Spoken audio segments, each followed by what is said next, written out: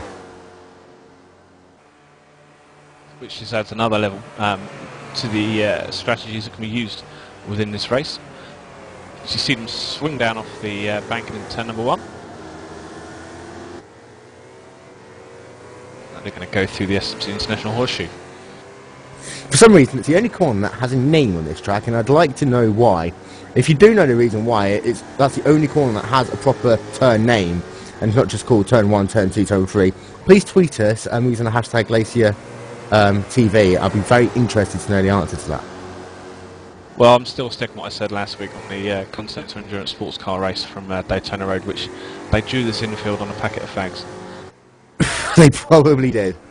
Obviously, at the time, it would have been a packet of Winston fags, but you never know. It is so nice, though, this new layout.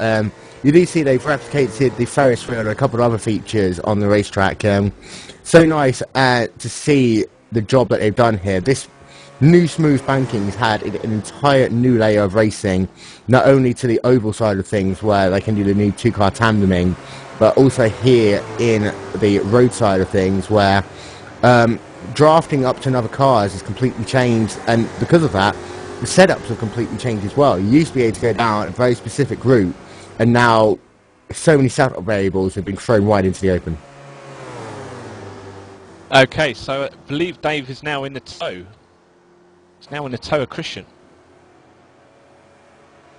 And a very funny message has just been posted by Konstantin in the iRacing text chat that Samuel has just woken up as he's closed the gap to just over 3 seconds now to Andreas in P1. So, and as you see there, the Mustang and Gilling fast.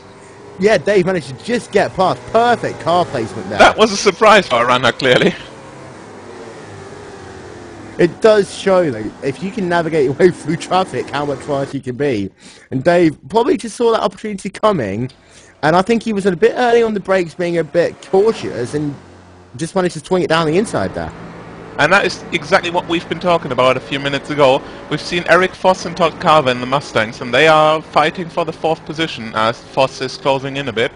And, well, Eric Voss wouldn't let the Rileys pass too easily, as he's also trying to get further in his race. So we've got like 2 simultaneous races going on, and well, the Rileys just interfered the Mustangs, and that's what we've seen. Gehling passed the runner.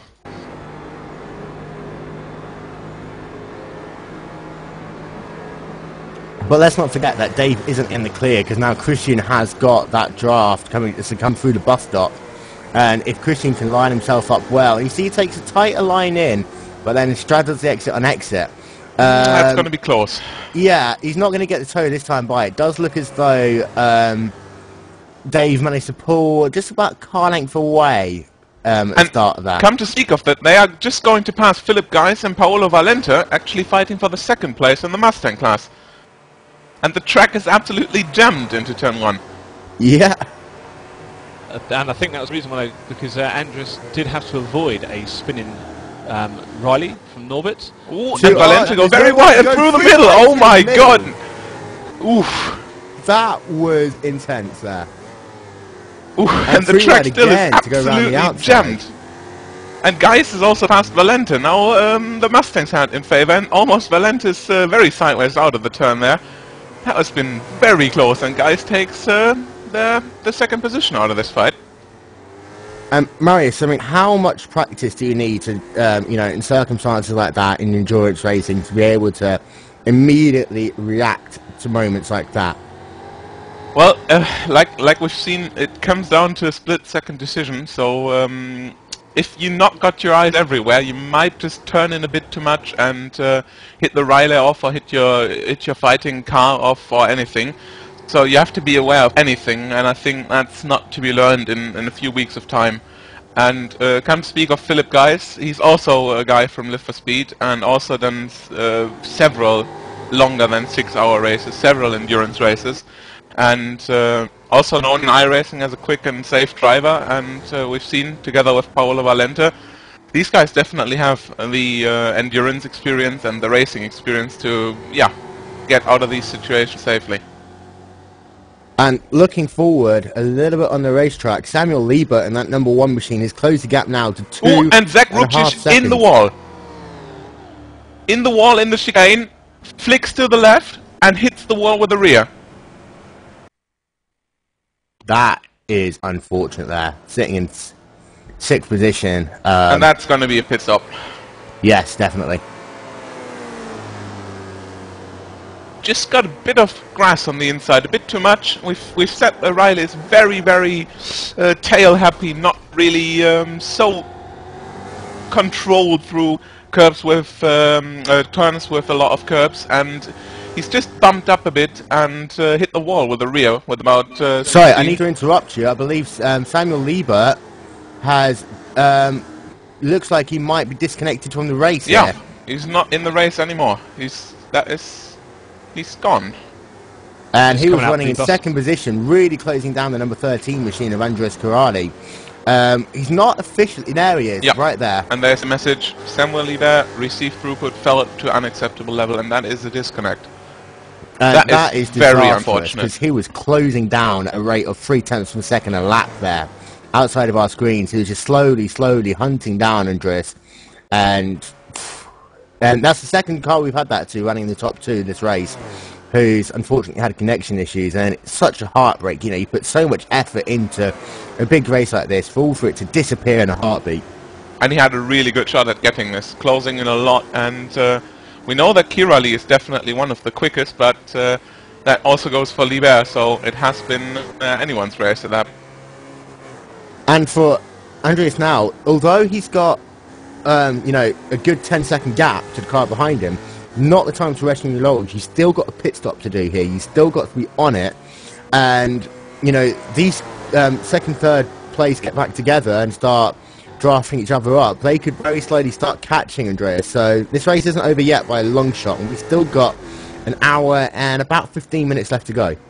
Hour 10. We've got about 2-3 fights on track, obviously for 3rd between Dave and Christian. And back in 7th for Rene and Daniel Hackes. Rene's back up into 6th now as Zach with damage falls down. Daniel and Ryan Murray as well are fighting for position. Oh, and a half run there behind Gilling. Going onto the oval very sideways and then just throttle brakes the car not to completely spin, and that's a mere 2 seconds of gap there now. Definitely lost some.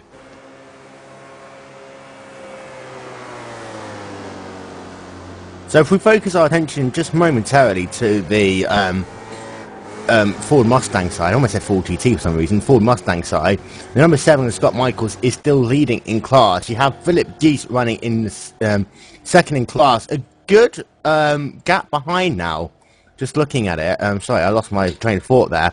But a good 15 seconds behind. Paulo Volante is about a second behind in 3rd. Getting sideways again as he goes in 6th. He's been hassling that car all race long. Eric Smith has been able to make his way back through the field after his earlier moment in the race where he was spun out into 4th in class. Todd Carver 5th, and Eric Foss rounds out your top 6 in the number 10 Texas machine.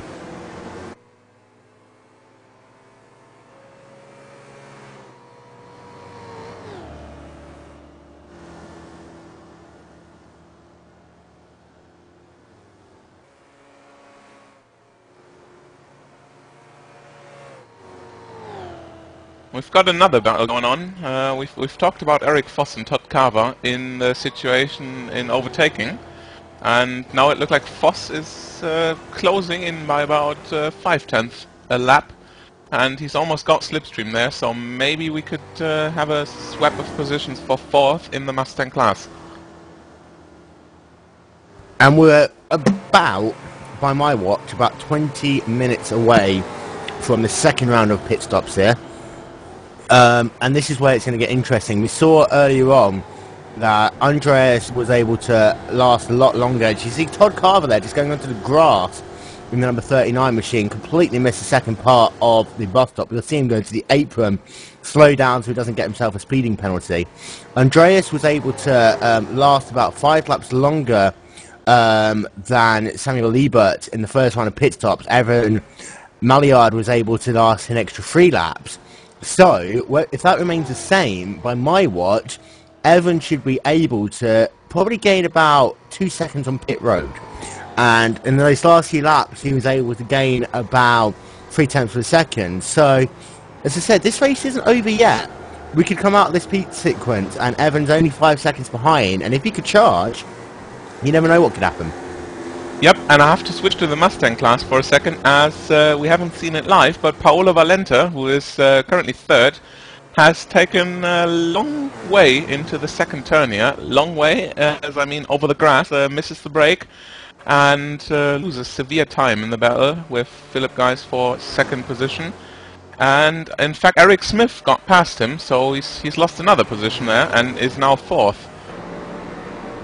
I mean, thankfully, it is possible in both turn 1 and turn 2 to run a little bit wide and survive by using the runoff area provided. But in turn 2, that runoff area disappears and you end up bouncing up and down over the grass, which in the Mustang, thanks, he's a lot more forgiving than in the Rileys. In practice session, I had a moment in the Riley where I went wide in 2 and the car just almost went sky high as I went over one of the bumps. But thankfully, that is one of the few respites to drivers that you can be, you know, a couple of meters out in your turn-in point. You do lose about half a second at least, but you don't. There's not a wall there, thankfully, so you don't, you know, end your race immediately. We've got a confirmation why Samuel is no longer in the race. His machine crashed. And that's never a good thing. I have a teammate who, for some reason, every time he's leading a race, in a big race, his monitors used to either black out or his graphics cards used to stop, and he spent 6 months trying to figure out what the issue was and eventually got so wound up he threw it out the window. Yep, sounds like a reasonable decision after so long time and so less luck. But that was extremely bad luck for Samuel there. That was shaping up to be an interesting battle through the second round of pit stops, and it's unfortunate, but at the same time, you know, the race goes on. We still have good battles going up and down this racetrack. The top 5 have spread themselves out a little bit.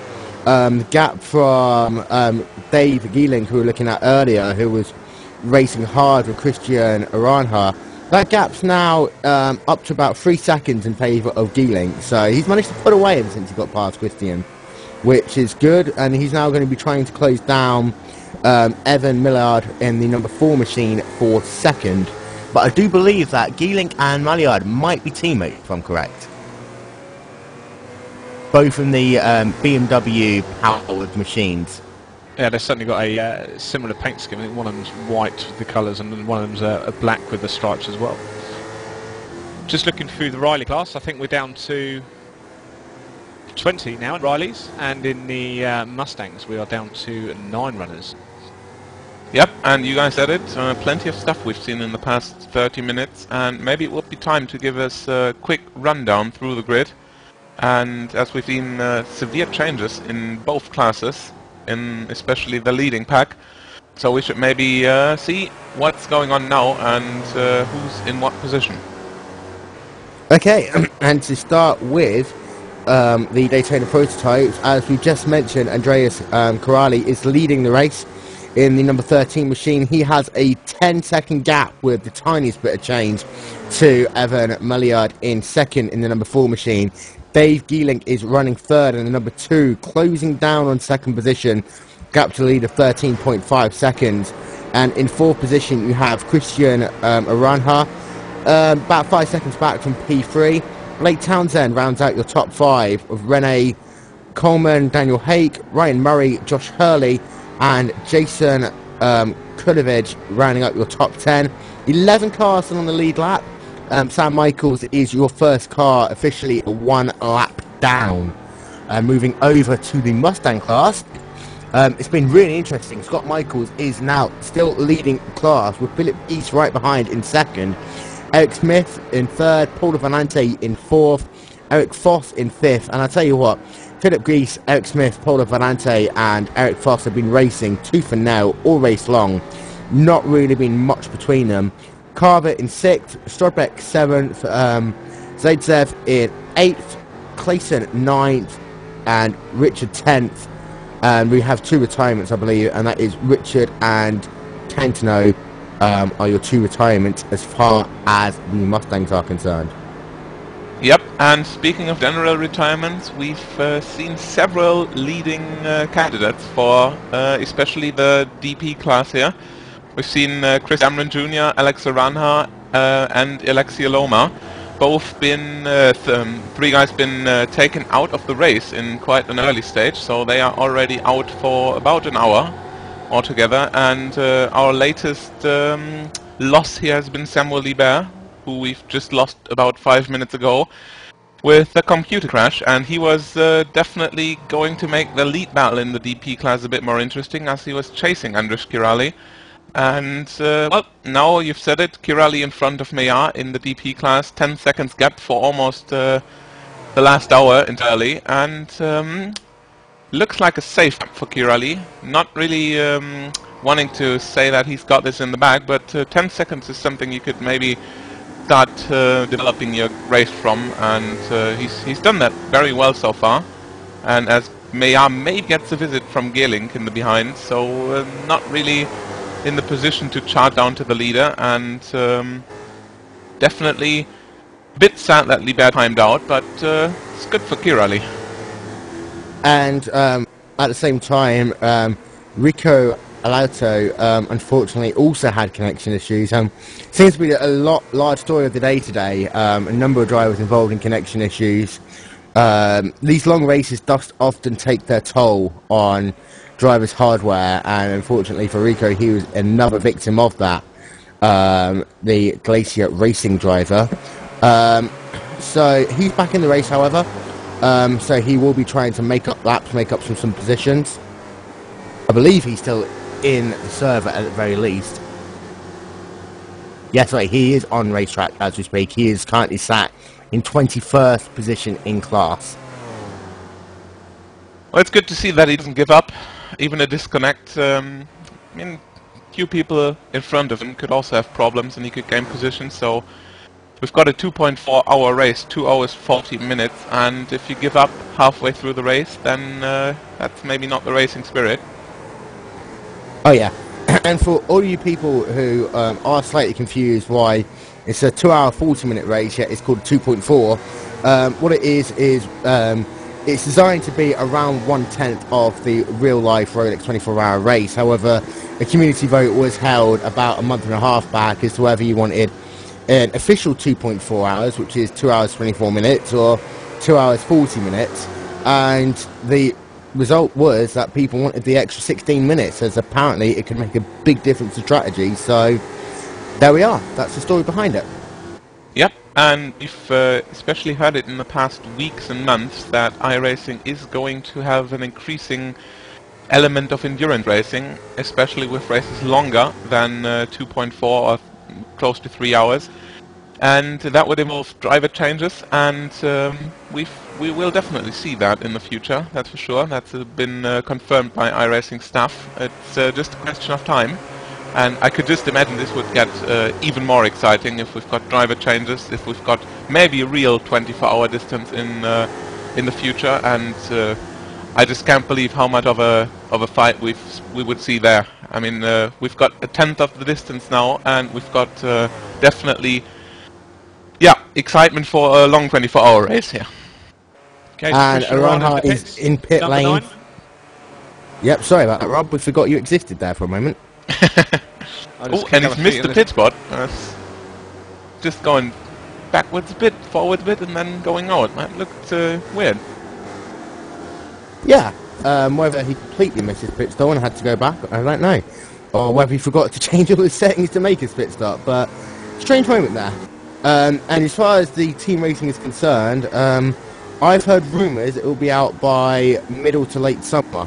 I can't say who I got my rumours for, or whether they're true or not, but I've heard middle to late summer we'll be getting that, and it will be definitely so much add another layer, not only longer races, but driver swaps as well, because we can do races up to 6 hours at the moment in the hosted sessions, but as driver swaps will just be a truly amazing element, especially if you have teams of 4 or 5 drivers it will just bring so much of that real life element into the race, as you see in the Rolex, Le Mans, AMS, everything. And as we get ready for pit stops, you know, this is a time where you could be considering in the future whether or not you're going to make a driver change. 2 hours into a race, do you hand it over, or do you stay in the car for a little bit longer? Exactly, you said it. And especially if we're talking about the Riley here, high horsepower, high downforce car, not really so easy to drive, and 2 hours in that car, staying focused. I mean, we've got night lightning, maybe also around the world. Different drivers have got different time zones, and you might be driving at 3 AM in your home, and 2 hours, 3 AM, heavy car, the difficult car especially, that might call for a driver change. And as we've got 2 hours of 40, and yeah, now in the race about 1 hour to go, that is maybe the distance you want to go, and then if you lose concentration, you definitely want to put a stop to it. In the Mustangs, we maybe see that a bit difficult.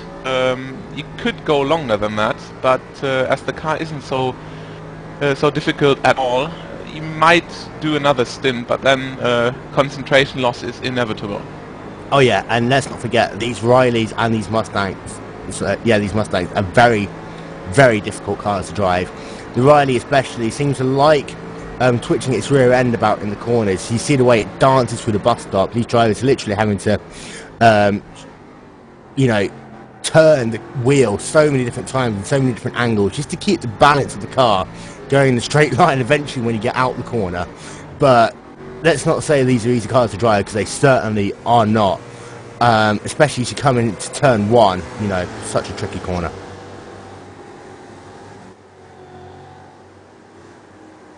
By the way, Rob, you can wake up at any point that you choose to. I'm just busy watching Ryan and Daniel battle for 6th. Been looking at that as well, and you know, it is a very, very interesting battle. And you see, I did say at some point Ryan would come alive. I did expect him to be a little bit further up this field. You know, Podium Assault is one of the top teams when you think about iRacing. They are always there or thereabouts. Fighting for 6th, you know, perhaps he could still get a top 5 out of this race, but at the same time, you know, it shows how much preparation you need and how there's always someone else who could come and steal the spotlight, even if it is just for one race. Okay, so sorry there to interrupt, but Ryan almost turned left into wall and gave that position back. Gave a position back there to a number 5 Riley, who I believe was unlapping himself. But coming out of turn 2, literally, Ryan had to stop the car from spearing left inside retaining wall that separates pit lane from the actual racetrack. Okay, I think Evan and Andrus have had a bit of ding on the last few laps. Andrus was posted 139, and Evan was up to 137. I think Andrus has had a bit of trouble fighting his way through traffic. And currently the gap now is down to just 9 seconds. And we saw this last stint, didn't we? We saw Evan cruising about for the first 2/3 of a race stint, and that last third really put the hammer down. It worked well for him last time. This is what I was talking about. Don't count him out of this race just yet. He has got the chance, you know, to gain a little bit now. He's probably even saving a bit of fuel, so if he can do an extra lap or so as well. And if he can do that, merge the two together, he's definitely not out of this race. And if his teammate Dave Geeling can get up behind him, and those two could work in tandem and really, really bring the result of this race into question. And Evan, unfortunately, hasn't got anyone really near him at the moment, so he's coming onto the banked oval now. Yeah, and this is actually one of those points where you wouldn't mind lapping a couple of DPs here and there, just to get the extra straight line advantage on the banking. Yeah, every little bit helps, especially as you get a chance to come up against the DPs and you just sort of pop in behind them for a bit, get a bit of a tow, slingshot them on the way out. And hopefully they can do the same to you. Yeah, and there's so many drivers that know how to work the draft so well. A couple of these drivers don't only race road, they race oval. I know there's one guy in particular on the oval side who is the king of managing the draft. I know he's watching the spectator chat, so hello to you, Tim Doyle. He literally can drive right up to the last 10th of a second before he pulls out the draft, just to maximise that speed advantage. And, you know, in a long race like this, every little bit of drive you can get in the long run will probably help. And we're watching Dave car number 2 now, Dave Jalink on in 3rd place. We're watching him try and chase down. I think Andrews has had a bit of a wobble actually, because the gap has fallen from 2 seconds from the lead, and Dave is now 5 seconds behind the leader. Yeah, so I'll have a look back, see if I can see what happened to Andreas. But also, he's into pit lane. He's in pit lane. So this is what we were talking about earlier. Avon stayed out for about 3 laps longer. Now, if he does the same again, then this will be 6 laps by my record that Evan will stay out for on this stop. So this is where Evan needs to charge. Now he's got low fuel, maybe not the perfect tyres, but definitely he's got the shot at getting some good laps done, as his last lap has been a 1:37 there. He's already closing the gap a bit, as it was about 9 seconds before they pitted, before Kirali pitted. Maybe able to close it a bit further, as Geerling is also doing 1:37s here. Might shape up to be a leader's battle after all.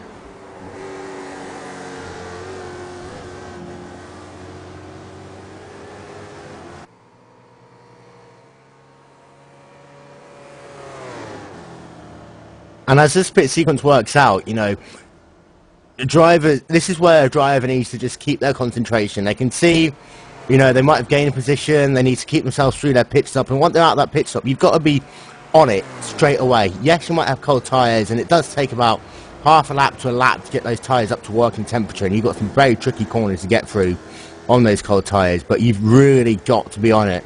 Losing half a second here, a couple of attempts in one corner, it could really all add together as you go through this stint.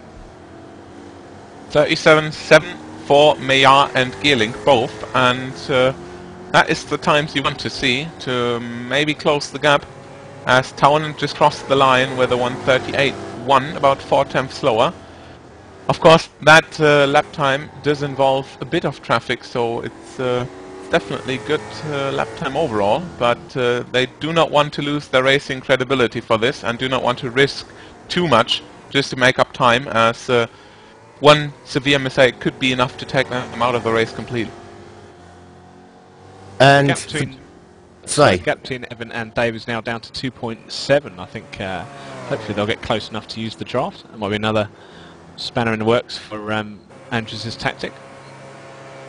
And for Dave Geerling, he's actually gaining by about half a tenth over Avon per lap, who at the same time setting 1:37.7. So both of these two drivers are closing in little bit by little bit, and this is, you know, if you can hold it together and charge when you need to, then if they've got the tyres, they really could close down. Okay then, Will. I think we have a guest in the commentators' booth. Welcome, Alex. Hey, hello, mate. Nice to be here. You know, I talk to you as well. Oh, sorry. Do you want me to talk, or are you going to talk? I'll talk for the start about that. Go ahead. We might have to cut away in case one of the leaders comes into the pits. How was your race, Alex? My race was a bit crazy, you know. I had a very great clean race with Samuel, but, you know, I make a mistake on a downshift on the first corner, and my engine was low, so I need to go out of the race, but it's not a good sensation for me, so I think I will focus on the DWC challenge. And, I mean, you did have a very strong race up until that point, and how did it to get yourself into a good position, all for it to fall apart after so much preparation and qualifying so well and getting yourself into a position where, you know, you did have a shot of winning this race? No, I think I will focus on have fun on the race only. I don't want to win the race. So I think it's a great experience for me for have fun with some guys, without the pressure of points, or, you know, the pressure of the Pro Series, or. And you are a famous black stripe as well, and in some ways, you know, this is the pre-prep for the Pro DWC series that kick off in a couple of weeks' time. And how nice is it to get back on track with some of these people you've been doing battle with for the last year or so, to get back into a situation, you know, you can race them hard and race them clean and have some fun with them?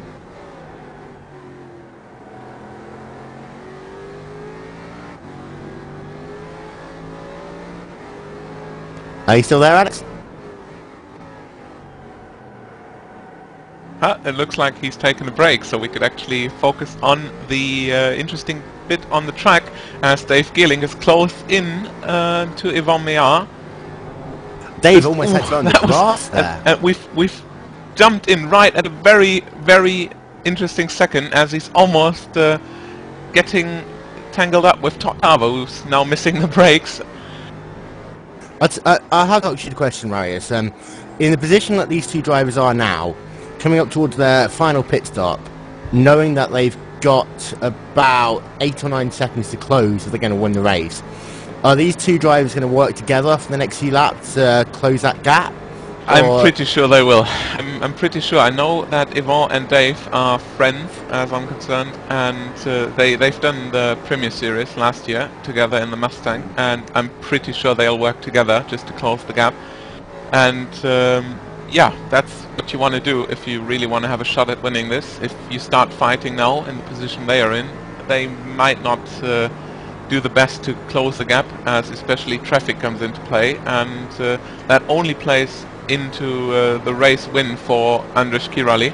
Now 35 seconds behind, and we're going to see what of the 9-second gap they had to the lead going to stay after they've made their second pit stop. And let's not forget, every lap they're doing means that they have to take less fuel in comparison to Andreas. So it could get to a point where they might consider not taking tyres. I know it's a very risky manoeuvre, because you could lose out on the long term, but I need to do a bit of calculation to see how long the fuel they're likely to take. But I expect these guys to be in pit lane in about 2 to 3 laps time, by my calculations, but anything can happen. I mean, they could have started on slightly lower fuel and topped up. No one knows what's going to be happening with these drivers. They keep a lot of their strategies to themselves, and in so many ways, strategy is as important a part of racing as the actual being on track itself. Yep, and we've been talking about the traffic, and now we've got you here in the commentary booth, Alex. How is the situation? You've been on the actual track in the relay, and we've been complaining a bit about the speed difference, and it's interesting to see it from the opinion of a driver. So how have you seen the race? The race, in my opinion, was really close in the top positions, because the top drivers have the same pace. So I think the race was really close in the beginning, and in the end now it's only 1 second gap to Dave Geerling with Evan, so I think he will finish it really close. You haven't had much Sorry, trouble. I need to interrupt you. Dave is into pit lane, and so is Evan. So both of these cars are going to come down pit lane now. I said it'll be 2. This is the critical point of the race for these guys. They're going to come in nose to tail, stop in their pit boxes. And looks like they are on the bus stop. They are on a very, very on the same strategy in essence. So this is going to be the last pit stop for these two. It looks so they probably will both come out about the same time. A couple of bits of traffic as well to navigate as soon after they come out of pit road. But Kirali now on start finish into turn 1 now.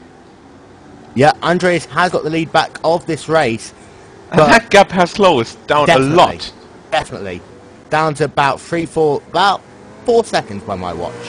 Yep, maximum. 3 to 4 seconds. That is half of the gap they had before the pit stop, and that is an amazing work by Yvon and Dave there.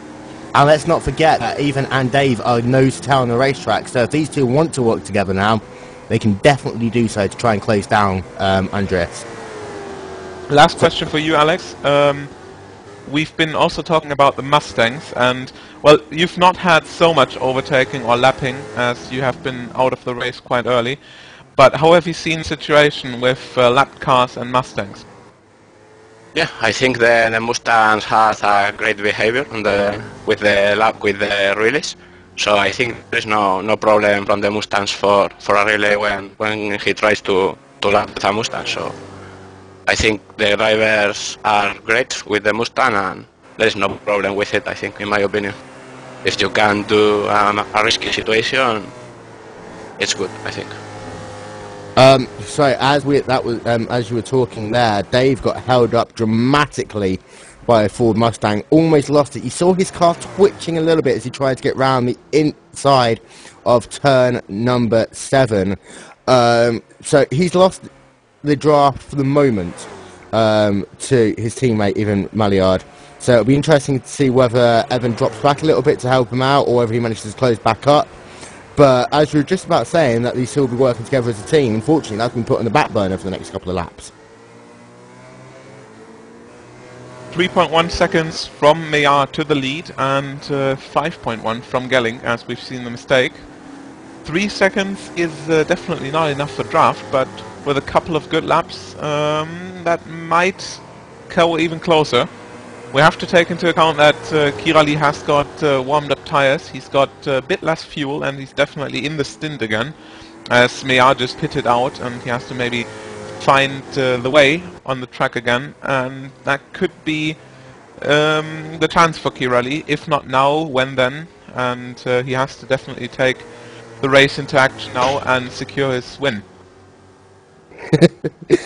And Yoni would like to ask whether he can have your babies, Alex, but I'll brush aside the answer from that one. But you know, for the Pro DWC series coming up, what are your expectations, and what do you want to do with your season this year? Okay, for me, I think it's a great experience to take part in my first WWC championship. So I will try to hold in and no go more for the Class A races. So I will focus on health on the championship, and you know, I want to be the next year here. And I tell you what, we wish you all the best of luck in that. It's going to be really good to see you in your first DWC season, and we wish you all the best of luck for that. And he keeps on, doesn't he, Marius? But yeah, all the best of luck in your first DWC season, and hopefully we'll see some very strong results for you this year.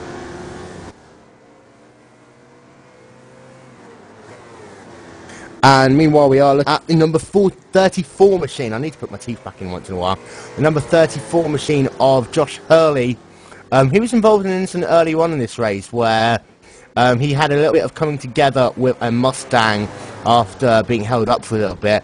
Don't know whether it was a bit of a rage hit or whether it was just a bit of an accident. We'll hold reserve judgment on that one. But he's been on the wars a little bit this race, and he's got that imposing red, white and black car of Ryan Murray all over his back bump. As you see, Ryan's going to be trying to close up as they come onto the banking through turn 3 and 4 now. I think it's safe to be said, Will, that wherever Ryan goes on this circuit, he's always in a battle. Yeah, and you see Murray's going to try and go to the outside as going to turn number 1. Just pulling up alongside. It'll be interesting to see whether or not he can get the braking done. Side by side, he does. No, not quite. He had to reconcede the position back there, but it's a good effort there from Murray.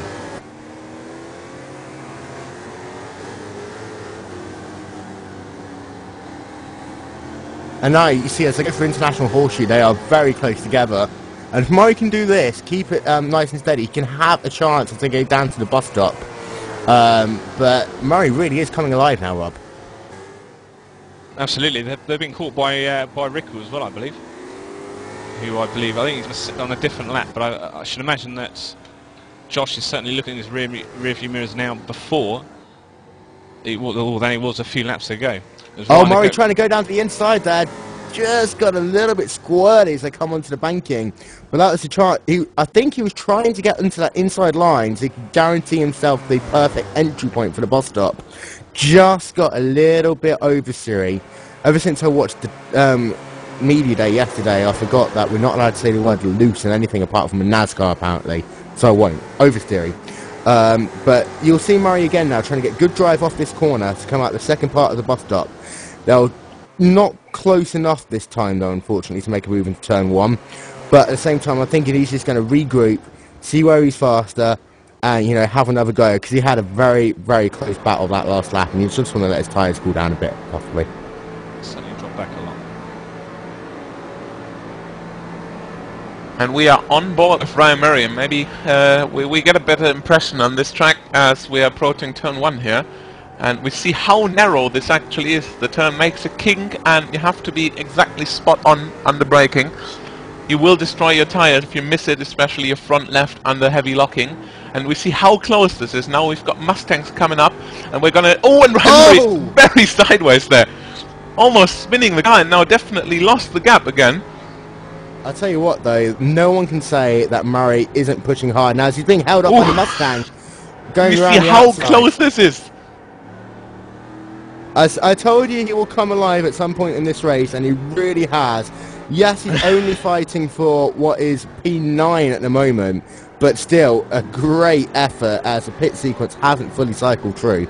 We've got fights going on in every corner of the track here, and we should also take a look at the situation in the Mustangs, as Philip Geis has just done his last pit stop, I'm afraid. Or has he? Gonna have to take a look at that. He's definitely lost a position there. Really sure what happened.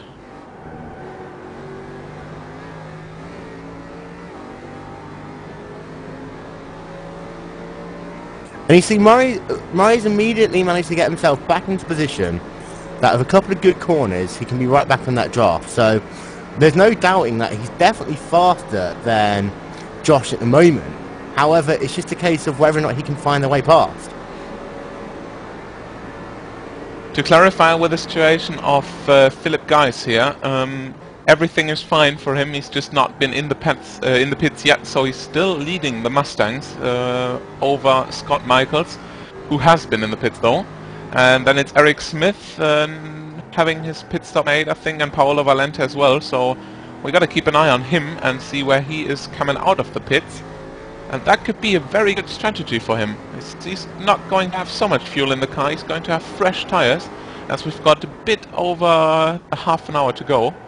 And that could secure him the second place, as he's been in that with about 4 seconds to the rear before the pit stops.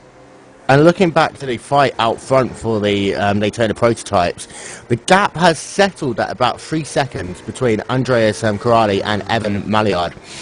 Evan managed to close literally about 7 seconds in the course of his pit sequence.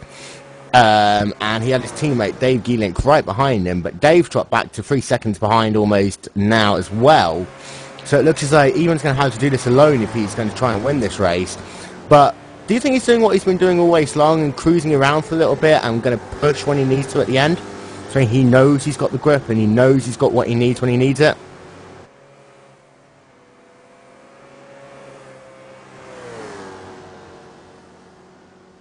Anyone?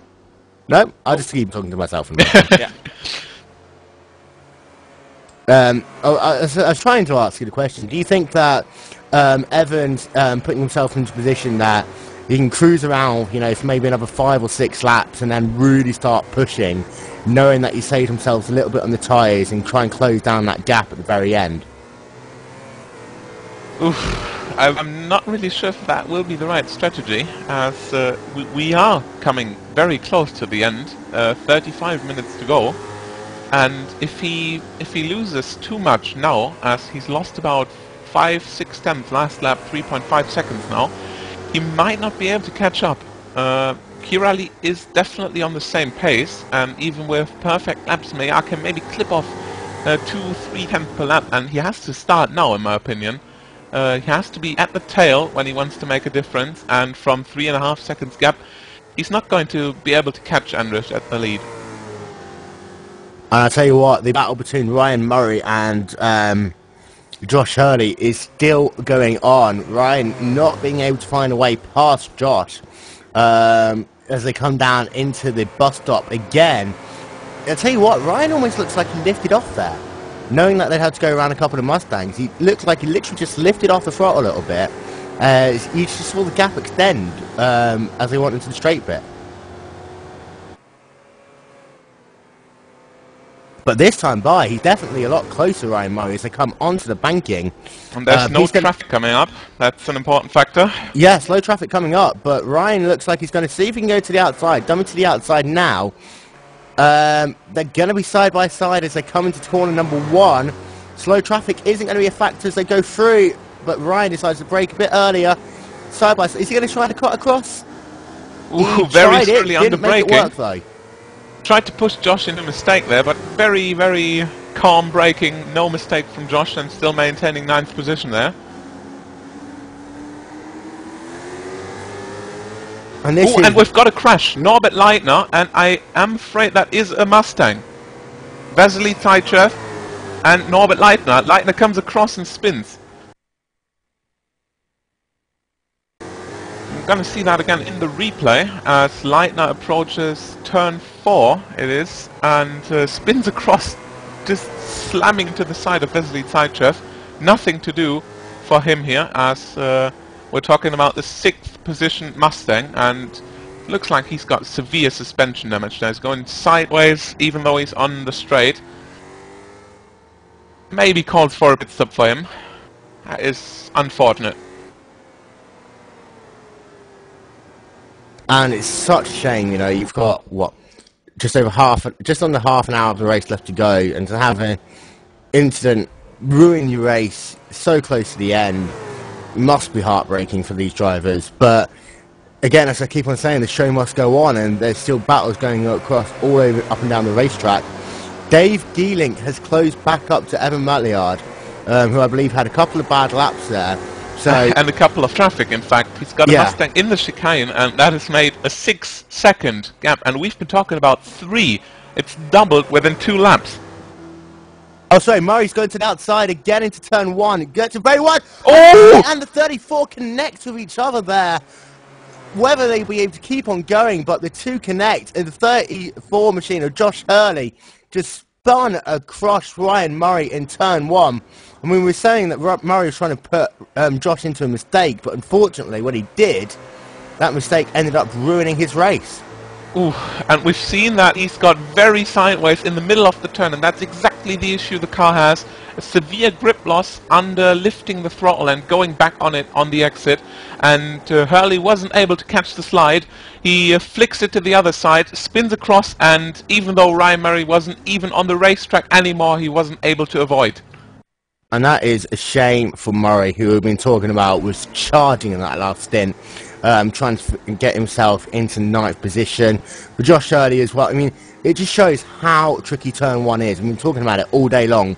Just the tiniest little mistake as you go through the transition of the first part to the second part of the corner.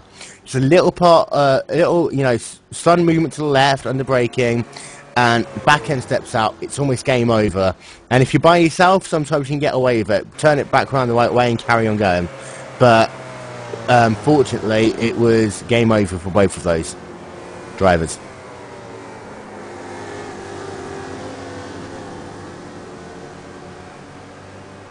Okay, I've just seen the obviously the battle with Hurley, the damage he's taken. He's limping around to the pits. He has been passed by Andrus. He's also just been passed by Evan and Dave in their battle. He's just had to cut the bus stop quite substantially to allow them to get past.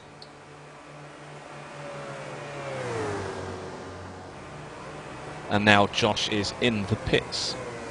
The battle for second place is still on. I don't know how hard they're going to push each other as they are teammates. Well, they're closing the gap. The gap's back down to 5.4 seconds. These two have got each other to work with now. So they'll be about 6 miles an hour faster down the straightaways. So if they work together, they can close. If they can close, they can get to Andreas. And then it's a case of, do they flip a coin and say, okay, you go for the win? Or is it a case of, see, well, if one of us can do it, one of us can do it. And we've got a pit stop. The leading Mustang, Philip Geis, is no longer leading as Scott Michaels takes back the lead, and Philip Geis is into the pits with early braking there for the last pit stop, very late. We've only got less than 30 minutes to go now, and we have to see where he exits the pits. Eric Smith is the target, who's now in 3rd position, right followed by Paolo Valenta. He's not going to refuel so much, tyre change on each side, and he's got a long way to go in the pits actually.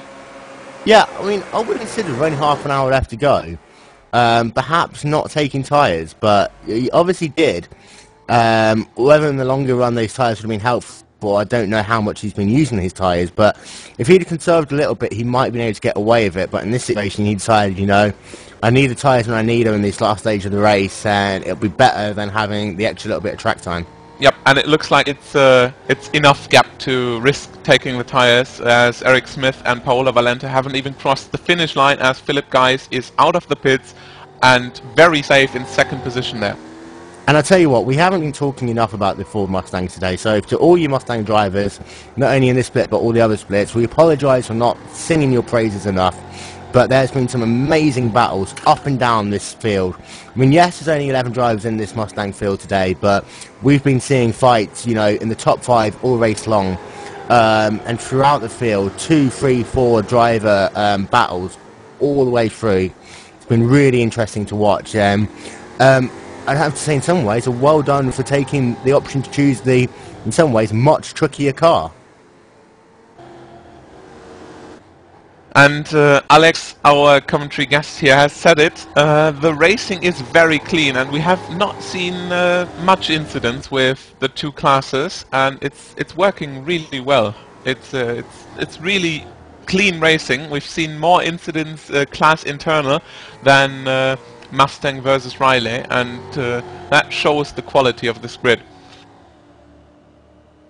I think this race you want to focus on this race, not going flat out every lap and taking a bit,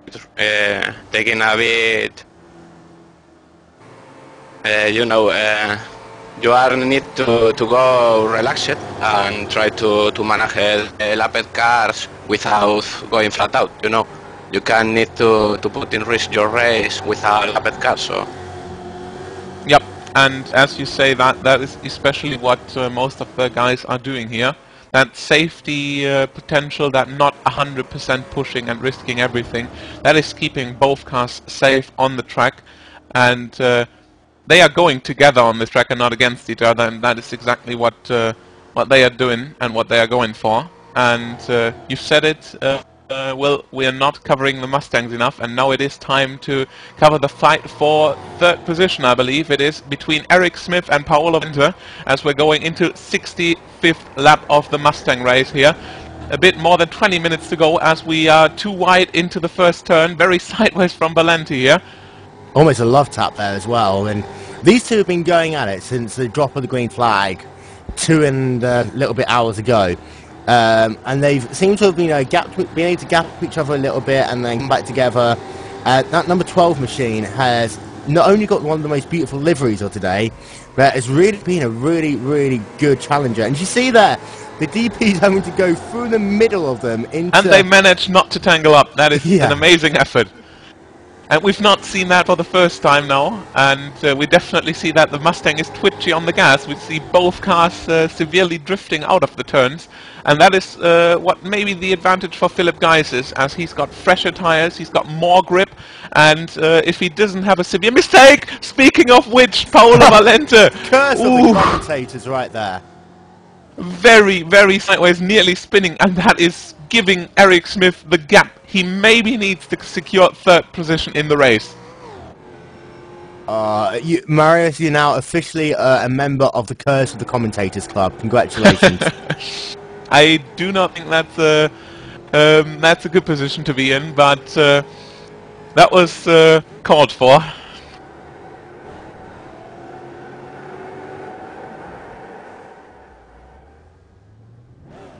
Yeah, he hit the curb on the inside, hit the bump. The car is softer than the Riley in suspension, and it takes the bump, it bumps to the outside, and then it goes sideways. And although he reacted rather quickly, no chance of holding the car in the line, and it has just been a doof, but we're going on the oval, long throttle stage there on the track, and that's given Eric Smith the gap he wants. And very quickly switching back to the DP battle, the combo of Ivan Maillard and Dave Gielink, gap is now down to 4.2 seconds between Evan and Andres Chiali. So I don't think they'll be able to catch in time now, unfortunately. They're closing at a rate of about 3/10 of a second a lap, but you haven't got the laps to be able to do it anymore, unfortunately. And if they do, they'll probably have one shot in order to do it. But why don't you tweet us? Use the hashtag GlacierTV. And the question we're going to ask you is, will Andreas be able to win this race, or do you think that the combo of Evan and Dave Geelink will be able to close him down in time? That's the hashtag GlacierTV. Yep, it will be very interesting to know what the viewers think, as well, we've seen a solid race from all three of them, and it's coming down to the last 20 minutes of the race, and I'm fortunate to see that none of them has really made big mistakes. So this will be a driver's effort if we want to see further mistakes, and 3.5 seconds isn't much, and there's a psychological thing in this. Meyer and Geeling are able to see Kirali in the lead. They are able to see him on the oval, they see what they are striving for, and that is a very important factor in the driver's head, as they just wish to focus. They are a long way into the race, more than 2 hours in the car, 2 hours of fighting, 2 hours of heavy car control, and it's coming down to the very pinnacle of the race, and they want to just give it their very best and close the gap even further. I tell you what, I don't do many endurance racing on the road, but I do it on the oval side, and you get to this point where you've done, you know, 3/4 of the race, 80% of the race, and you're thinking on one hand, oh my god, I'm so tired, I just want this race to be over with. But then you see you're closing that gap ever so slightly to the car ahead of you, and you're thinking, okay, if I can do one more little push, we can do it. And I think right now that is the position that Evan's in. As I just see part of Atlanta again going sideways through turn 1. His car control all race long has been absolutely amazing, with the exception of the little moment we saw earlier on. But the gap seems to stabilise and then drop dramatically. I don't know if that's traffic between Andreas and Evan, or whether it's just, you know, it's typical road course trading of lap times. One person puts lap time in, and the person looks up and goes, oh, he's gone for me, and then pumps in a faster lap time. I think it's just responding to gaps, to be honest with you. Oh, hi Rob. You decided to come back. No, I'm still here. We're still trying to find some accidents. So we have 30, I think. 30 out of 43 people still running. Great, Phil. And don't forget, if you are running another 2.4 event, or you've got friends running another 2.4 event, and it's gone well or it's gone bad, let us know. You can tweet us again at GlacierTV. How is your 2.4 afternoon going on iRacing? You are watching the Top Split 2.4 World Tour event. I had my good friend Jonathan Goat remind me that this isn't the first World Tour event, because we obviously had the Raw before the 2.4 yesterday. So this is the second World Tour event of the year. Top Split event here on iRacing, and it's been tremendous racing all race long, and it's a pleasure to watch these guys battle it out on the racetrack. And you said it, this is not the only race which is going on. We have to emphasize that. This is one of about, let's say, I think it's more than 20 actually, splits, and we've got 40 or more cars in each one of them, and that makes up an enormous number. And we've got severe battle going on in every one of these splits, and really good racing, as we're talking about the new Daytona track, the repaved version, and they've definitely done a great job with this one. Speaking of iRacing, this is a joy to watch at and a joy to drive. It's very smooth, it's very composed lightning, it's just a really fun track to drive, and I hope you feel the same and enjoy watching our broadcast, as we're coming down to the final stage of the race. A bit more than 15 minutes ago. Yep, and I just did my maths, and by my watch, it's 28 races going on today. I know over 1,100 drivers are racing simultaneously in this, the second World Tour event of the year. Next week, we have possibly the biggest World Tour event of the year coming up, the iRacing Daytona 500. Which, I'll tell you what, the top split race there is going to be nothing but magical. Obviously, they've changed the tracks. You've got the new track, the nice smooth layout. They've also changed the drafting package in the Amparo Cup car. And it'll be a big mixture of pack racing and two-car tandem racing, just like you'll see on TV throughout Speed Weeks. So, I'll tell you what, if you've liked today, hopefully we'll be back next week to do it all again for the Daytona 500, and it's going to be electrifying. Yep, and whether or not we're bringing you oval or road racing, it is definitely a lot of close racing, a lot of fun, a lot of action going on in any race we've been broadcasting in the past. So we would definitely look forward to doing the Daytona 500 with you, and to give you the closest racing there is with more than 30 cars within a second on the Daytona oval track.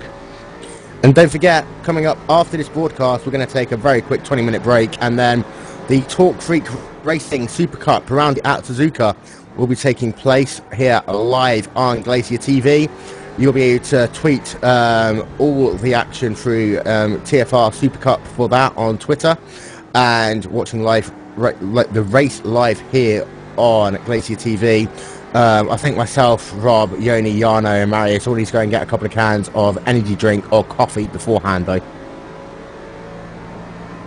We're still in a good shape. 2.4, 2 hours 40 here is definitely a long distance, but if it comes to that good racing, that much fun, it's definitely worth to sticking onto that. And I think speaking about that, TFR Super Cup is definitely guaranteed for close racing, guaranteed for a lot of fun on the track, and guaranteed for good watching. Out front in the DPs, the gap between 1 and 2, we've been looking at this for the last hour or so now, back up to 4.4 seconds. So with 15 minutes to go, unless Andreas makes a mistake, it does look as though he's got half of this race at least in the bag. He's got 1 foot in the door to victory lane. Whether or not he'll be able to get the other foot in, we've still got 15 minutes. And we've seen today, you know, the curse of the leader, the curse of the disconnections. Will there be any final twists and turns in this race? As you see there, just there, as I was talking about, Andreas just gets sideways through the international horseshoe. So still, you know, 15 minutes is a long time. You've still got another 6 or 7, 8 laps to go. So it's not over until, as I say, the fat lady sings. And because we haven't got any fat ladies in here, unfortunately, Yoni's going to have to sing dead. It's a lot more. He's got a deeper voice, to be honest. Yeah. I think back markers could still play an effect. There's still a lot of Mustangs causing him a little bit of trouble. But I don't see Evan and Dave catching them. Like 4 seconds, pretty much glued 4 seconds, aren't they?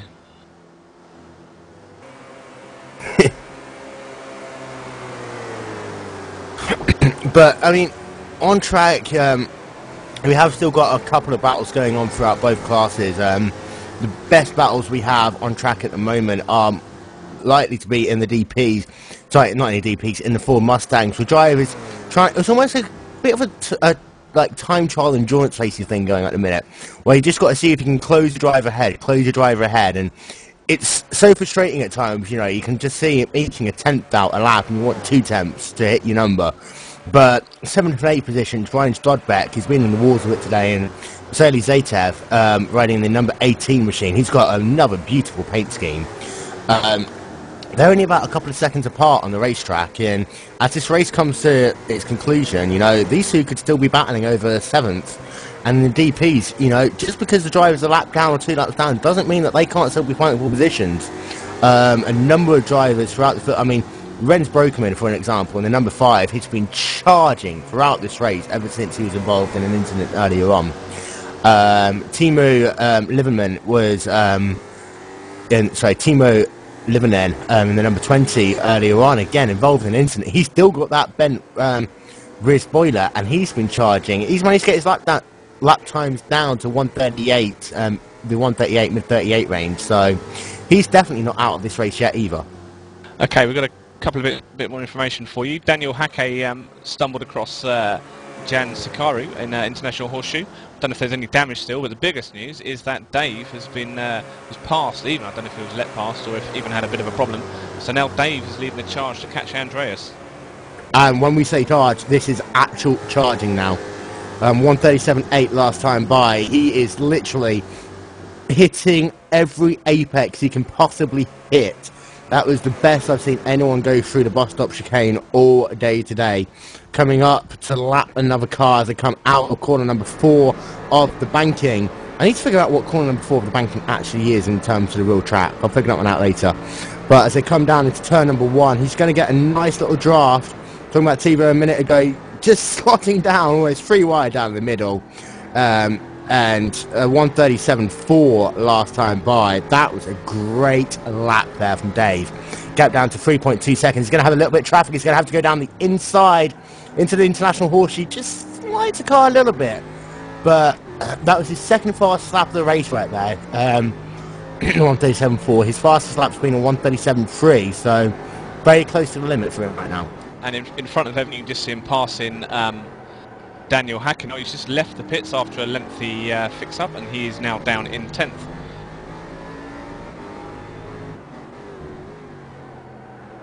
That's a very, very busy field.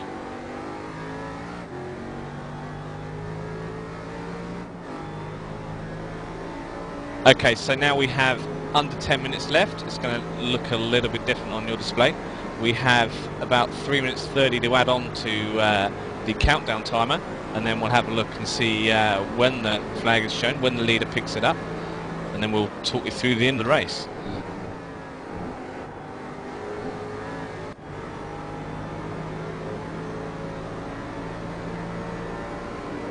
The gap between first and second is now down to 3.2 seconds. Yeah, and I'll tell you what, I've been looking on board with Dave Geeling for the last couple of laps, and he has been nothing but pure magical. It did seem as though Evan is like, okay, I can't do any more. You know what, bro? You need to go and get him. And 1:38.5, so slower that last time by. He lost the 2 tenths overall, but we did see him getting involved in traffic into turn 1 and into turn 3. So good recovery on that lap. He's using the curb a lot through turn 2 as he comes into the international horseshoe again. Perfect line this time by. He's got a slower car ahead. That is, sorry, that's not a slow car ahead, that's the leader I'm just looking at, but he's about 3 seconds ahead, so, you know, it's still a lot of charging to go, but he can see the leaders in his sight. Yep, and maybe for the guys who've just tuned in the broadcast, we're looking at the very last minutes, about 10 minutes to go, of course that is, 7 laps maybe, 6-7 laps. And we're watching the 2.4 iRacing Daytona event, World Tour event it is. And for the explanation why we are sticking to the Daytona prototypes here, the race in the Mustang class is pretty much open and shut, as we've got Scott Michaels, number 7 Mustang, in the lead, Philip Geis in second position, all very, very secured in their own position. Eric Smith, after the little mistake from Paolo Valente, safe in third. Paolo Valente, of course, in 4th, then followed by Todd Carver in 5th, Eric Foss in 6th, and Brian Strockback in 7th. And that is most likely the order they are going to finish this race. And I tell you what, it's going to be a case of, can Dave close enough in time? 1:37.5 that last time by. Gap stabilised at 3.6 seconds, so Andreas is responding, so it does look as though this charge might be in vain, but I tell you what, it is great to watch these two on the racetrack at the moment. And we are looking momentarily at your, keep on saying GT, it's your fault, Yoni, at the Ford Mustang leader, Scott Michaels, a number 7 machine, in amongst all forms of traffic, as you see Ryan Murray is back on track ahead of him, and coming up to lap Eric Foss at the same time.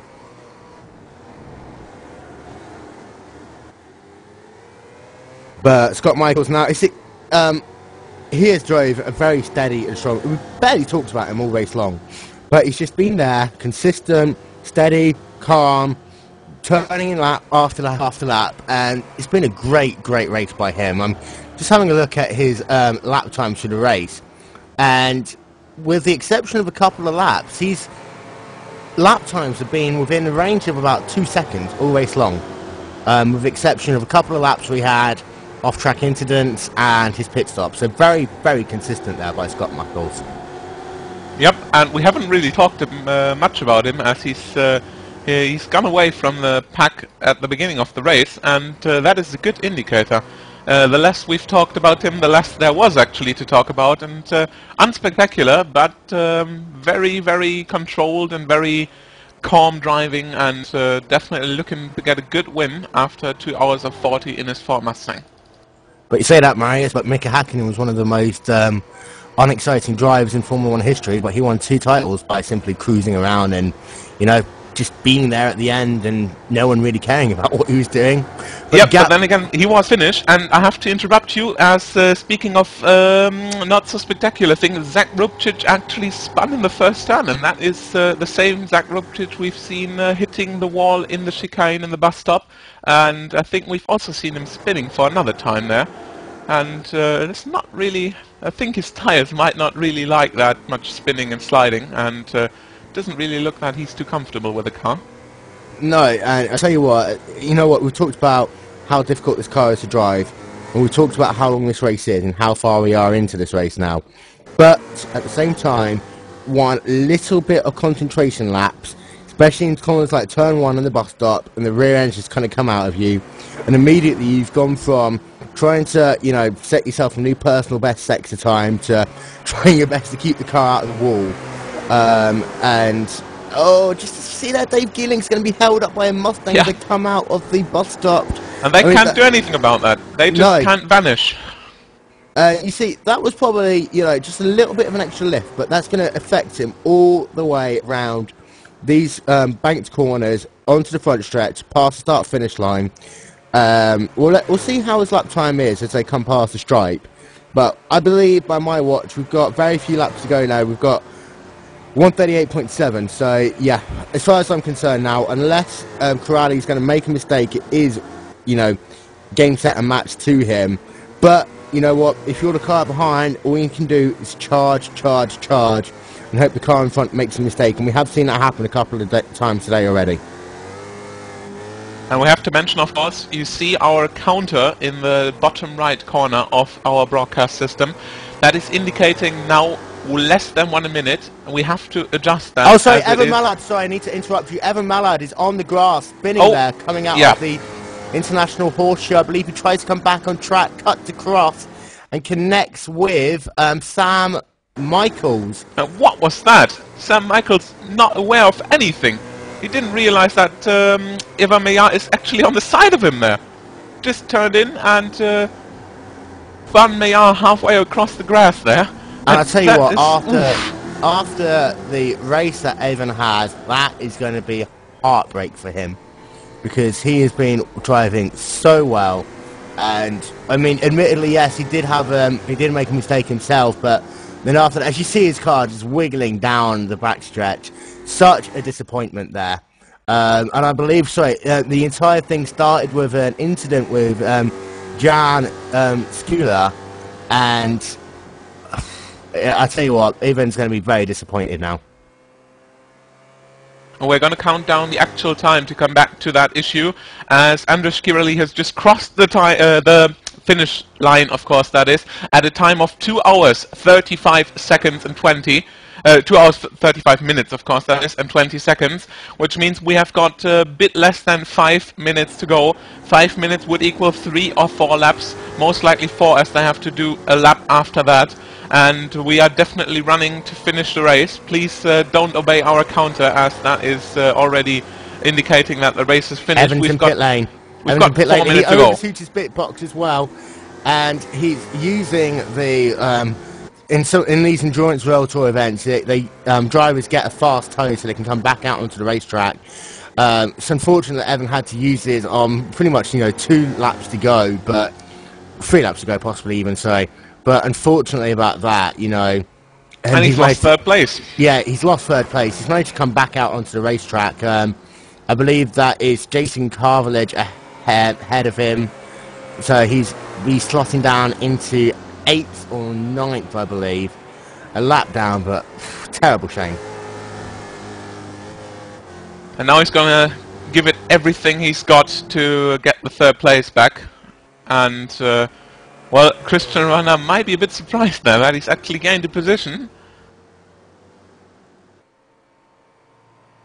Yeah, you know what, sorry, I believe that Evans filtered into 5th position. I got that wrong because Jason's a lap down, so that confused me a little bit. But Evan is going to now try and use this draft provided by Jason to see if he can get himself up to Christian and Hara. We saw these two having a great battle earlier on in the race, and you see here Evan is just going to use that slipstream to maximum effect now onto the banking. Oval turn 3. Keep it nice and steady. Keep it on that low line as much as possible. Don't dart out until the very, very last second. And will Jason just be nice and let him have the racing line? Slow car down on the inside. It could be an out of fuel we talked about earlier. Sorry, that is Zach Rubicek, I think, again in the wars. Yep. Car severely damaged again. And talking about damage, that is the reason why Millar had to pit. Oof, and he's running into Paolo Valente. So close. And Valente sideways as always. We've seen him a couple of times there. It's just most unlucky thing would be for Evan Millar if he hits the Mustang, but I don't want to predict that. Please don't blame it on me.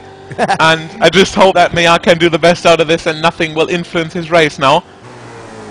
But I tell you what, that incident, Evan managed to probably just gain about 3-4 tenths because of it, and that's going to mean that if he can get a good run out of this banking, he can set himself up so that coming out of the bus stop, he'll get into the draft. And this is where it's going to be a case of, has he got enough time? Andres Girelli leading car in the 2.4 hours of Daytona here, crossing the line for the second last time. 2 laps to go for him. Second last lap of 2 hours and 40 minutes of racing. 3.8 seconds. Dave Gilling second position here, followed by the Christian Arana, Evan Millar pack for third place. And that is what we're going to stick with as... he's got the draft now. It does not look like Dave Gilling is going to catch Kirali, so we're going to show you Millar versus Aranha here for the last couple of minutes. He's got the draft. He's definitely got the draft. Whether or not he's got the time to make a move, though. And you see, what's going to happen now is... Yeah, down to the... Oh, he's pitting! And he has to pit! Oh, I heard Arana would run out of fuel! I heard him talk about this earlier. He said he didn't have enough fuel to finish. And that's going to bring Paunen into fourth! I knew he said that he didn't have enough fuel to finish. I didn't know if he was saving fuel that entire run. But he's going to have to take a splashing dash with 1 lap to go. And he misses his pit stop. That is just outstanding. We're in the less than 5 minutes to go, and this is what is happening. Blake Townend has jumped Christian Arana for 4th position as the runner was running out of fuel and he had to pit. And that is making even Millar... just glances the wall there, Christian. Don't know if that damaged his car, but just glance the outside retaining wall there, pit lane. That's not going to matter. That is, he is definitely secure in that position now, and he's just going to bring it home safe. As he's passing Zach Rubicek, whose car is damaged again. You said that just as you were going around Zach Rubicek, and we know he's been in the wars a little bit the last half an hour. And we're going back to Andrew Skibrelli, who is now entering the last lap of the race. 2 hours... Oh no, he's not actually entering the last lap, is he? That could have been the last lap. It's a bit difficult to actually see. I believe that is the end, if I'm right. He has finished the race, that is correct. And that makes Andrew Skibrelli the winner of the 2012 2.4 hours of Daytona event. Yeah, sorry about that again. We keep on having these issues, but we will sort that one out. But I tell you what, Dave Geeling, a tremendous drive to finish in 2nd position. We're going to look at Evan Millar now, who somehow, magically, despite the fact that he was involved in an incident, is still going to come home 3rd.